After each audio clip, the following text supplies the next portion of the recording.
அனைவருக்கும் வணக்கம். நம்முடைய லாஜிக்கல் ட்ரேட்ஸ்கிரிப்ட் சேனலை சப்ஸ்கிரைப் பண்ணியிருக்கக்கூடிய அனைத்து நண்பர்களுக்கும் நன்றி. இப்போ நம்ம நிஃப்டியோட மார்க்கெட் டைரக்ஷன் எல்லாத்தையுமே அனலைஸ் பண்ணி இன்றைக்கான லெவல்ஸில் நம்ம எப்படி என்ட்ரி எடுத்தோம், என்ன விஷயங்களை கற்றுக்கிட்டோம் அப்படிங்கிறத பார்க்குறோம். அதுக்கு அடுத்து நாளைக்கான என்ட்ரி டார்கெட்டையும் பிளான் பண்ண போகிறோம். ஸோ அதுக்கு முன்னாடியே டெலிகிராமில் நம்ம இன்டிமேட் பண்ண லெவல்ஸ் எப்படி இருக்குது, இதை எந்த அளவுக்கு ஹெல்ப்ஃபுல்லாக இருந்திருக்கும் அப்படிங்கிறத ஒரு அவுட்லைனாக பார்த்துருவோம். ஸோ அதுக்கப்புறம் நம்ம அந்த விஷயத்துக்கு போகலாம். ஸோ இன்றைக்கி நம்ம இன்டிமேட் பண்ண விஷயங்கள் கிஃப்ட் நிஃப்டியோட இன்டிமேஷன் நெகட்டிவாக இருக்குது அப்படிங்கிறதும், ஆனால் பை அண்ட் டிப் அப்படிங்கிற ஸ்ட்ராட்டஜி நம்ம ஃபாலோ பண்ணலாம். அதுக்கான ரீசன் மார்க்கெட் புல்ஷைட் அப்படின்ற மாதிரி ஒரு இன்டிமேஷன் நம்ம கொடுத்துட்டோம். எதில் ஃபோக்கஸ்டாக இருக்கணும் அப்படிங்கிறதையும் இன்டிமேட் பண்ணிட்டோம். நிஃப்டியோட நிஃப்டி அண்ட் பேங்க் நிஃப்டியோட சார்ட்டை இன்டிமேட் பண்ணிவிட்டு நிஃப்டியோட கால்ஸ் ஒன்று ப்ரொவைட் பண்ணோம். அதுக்கப்புறம் சார்ட்டில் மார்க்கெட் டைரக்ஷன் நமக்கு கன்ஃபர்மேஷன் கிடைச்ச உடனே நம்ம என்ட்ரியை மேலே போகிறதுக்கான லெவல்ஸும் அது எப்படி பிளான் பண்ணுறோம் அப்படிங்கிறது இன்டிமேட் பண்ணிட்டோம். அதுக்கு டார்கெட் ஹிட் ஆகும்போது இன்டிமேட் பண்ணியிருக்கோம். மார்க்கெட் பிரேக் அவுட் ஆகிறது, அதுக்கடுத்து டவுன் சைட் பிரேக் அவுட்டும் சப்போர்ட் எடுத்து ஸ்ட்ரென்த்தனாக மேலே போக சான்ஸ் இருக்குது அப்படிங்கிறதையும் நம்ம இன்டிமேட் பண்ணியிருக்கோம். ஸோ இதெல்லாம் ஒன் பை ஒன்னாக நம்ம லைவ் மார்க்கெட்டில் இன்டிமேட் பண்ணியிருக்கோம். இந்த டீட்டெயில்ஸ் தேவைப்படுகிற நம்பர்கள் கண்டினியூவாக ஃபாலோ பண்ணி பார்த்துக்கோங்க. ஓகே ஃப்ரெண்ட்ஸ், இப்போ நம்ம அடுத்து சார்ட்டை நம்ம உள்ளே இருக்கிற டீட்டெயில்ஸ் எல்லாம் பார்க்கலாம். இப்போ நிஃப்டியோட 5 மினிட்ஸ் சார்ட் எடுத்துக்கிறோம். இதில் மார்க்கெட் டைரெக்ஷனை நம்ம பிளான் பண்ணுறதுக்கு முன்னாடி மார்க்கெட் எப்படி நடந்துச்சு அப்படின்னா, மார்க்கெட் இந்த லெவலில் ஓப்பன் ஆகிட்டது வந்து கீழே சப்போர்ட் வந்தது. நம்ம ஏற்கனவே பேசியிருக்கோம் சப்போர்ட் பை அப்படின்னா பை அண்ட் டிப் அப்படின்னு. இந்த டிப்பில் நம்ம வந்து பை பண்ணோம். ப்ரீவியஸில் ரெசிஸ்டன்ட் லெவலாக இருந்தது, நமக்கு சப்போர்ட்டாக இப்போ ஃபார்ம் ஆகும். ஸோ சப்போர்ட்டில் பை, அதுதான் நம்ம பிளான். சப்போர்ட்டில் பை பண்ணிட்டோம் டார்கெட் ரெசிஸ்டன்ட் வரைக்கும். ரெசிஸ்டன்ட் அப்படிங்கிறது ஃபஸ்ட் ரெசிஸ்டன்ட் தான் இது. இந்த லெவல் சப்போர்ட் ஃபஸ்ட்டு நம்ம டார்கெட் புக் பண்ணிட்டோம். இது புக் பண்ணதுக்கப்புறம் ஒரு சின்னதாக இறக்கம் வந்து இந்த புல்பேக் அப்புறம் பிரேக் அவுட் வந்து அப்சைடு ஆகும் அப்படின்னு நம்ம எதிர்பார்த்தோம். அதாவது 25,550 பிரேக் அவுட் ஆகி அடுத்த லெவல் போகும் நம்ம எதிர்பார்த்தது. ஆனால் இங்கே நடக்கலை. அங்கே போகாமல் மறுபடியும் திரும்பவும் கீழே டவுனில் வர ஆரம்பிச்சிது. ஸோ 2 என்ட்ரி எடுத்ததுக்கப்புறம் 3வது என்ட்ரிக்கு நம்ம இங்கே வந்து இந்த என்ட்ரி எடுத்தோம். 3 என்ட்ரிக்கான கால் கிடச்சிது. ஆனால் அதுக்கப்புறம் இந்த ஹை பிரேக் அவுட் ஆகலை. 3 டைம்ஸ் வந்து மார்க்கெட் ரெசிஸ்டன்ட் ட்ரை பண்ணியும் பிரேக் அவுட் ஆகலை அப்படின்றதுனாலையும், at the same time seller pressure அதிகமாக இருக்காங்க அப்படிங்கிறதுனாலையும் இங்கே பிரேக் அவுட்டை நம்ம பிளான் பண்ணி என்ட்ரி புட் ஆப்ஷனுக்கான லெவல் சொல்லியிருந்தோம்.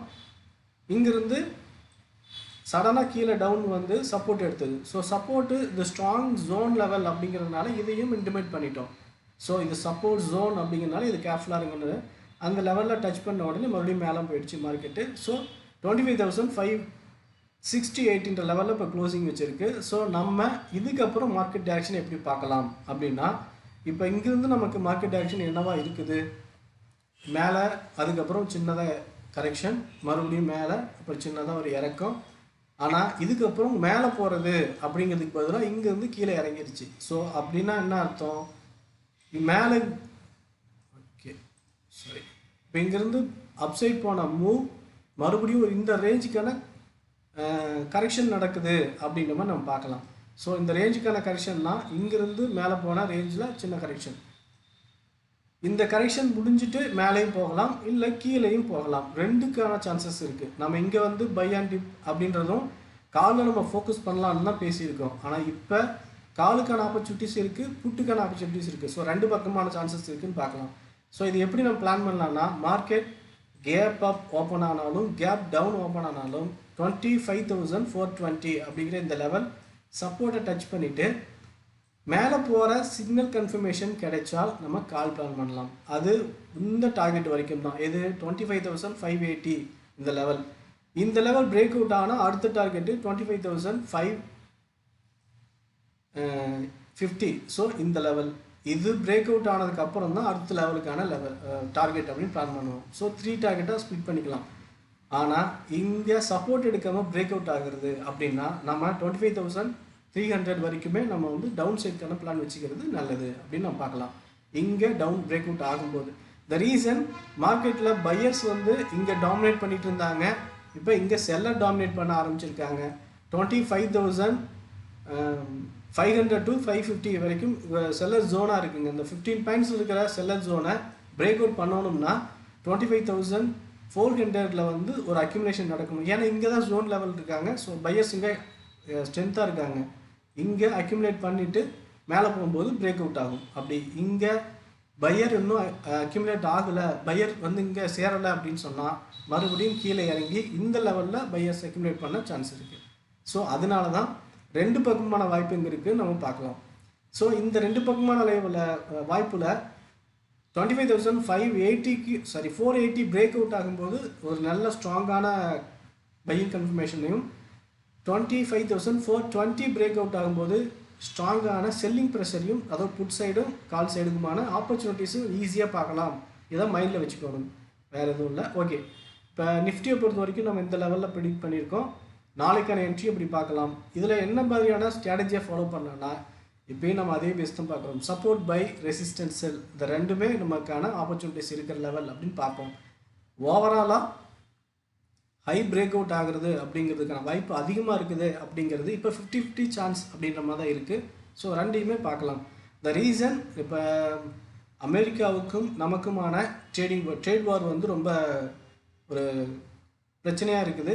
ஆனால் அமெரிக்கா ட்ரம்ப் நமக்கான டேரிஃபில் ஆகஸ்ட் வரைக்குமே நம்ம அந்த டேரிஃபை நம்ம வந்து போஸ்ட்போன் பண்ணுறேன்னு சொல்லிட்டாலுமே அது ஒரு பெரிய சிக்கலாக தான் ஓடிட்டு இருக்குது. இப்போ ரீசெண்டாக பிரிஸ்க் நாடுகளில் நடந்த கூட்டமைப்புலையும் கூட அவர் பார்த்திங்கன்னா நிறைய விஷயங்களை இன்டைரக்டாக வார்ன் பண்ணியிருக்கிற மாதிரி இருந்தால் இதில் சொல்ல வராங்க. ஸோ இன்டைரக்டாக வார்ன் பண்ணதுக்கான ரீசன் இவங்க டாலருக்கு ஆப்போசிட்டான ஒரு ஸ்டாண்டப் ஃபார்ம் பண்ணுறாங்க அப்படிங்கிறதுனால இந்த பிரிஸ்க் நாட்டுக்கு மொத்தமும் ட்ரம்ப்போட எதிர்ப்பு வர்றதுக்கு வாய்ப்பு இருக்குது. அதனால் மறுபடியும் ஒரு எக்கனாமிக்கல் க்ரைஸும் எக்கனாமிக்கலில் ப்ராப்ளம் வர்றதுக்கு சான்ஸ் இருக்குது அப்படிங்கிற மாதிரியான ரூமர்ஸ் எல்லாம் இருக்குது.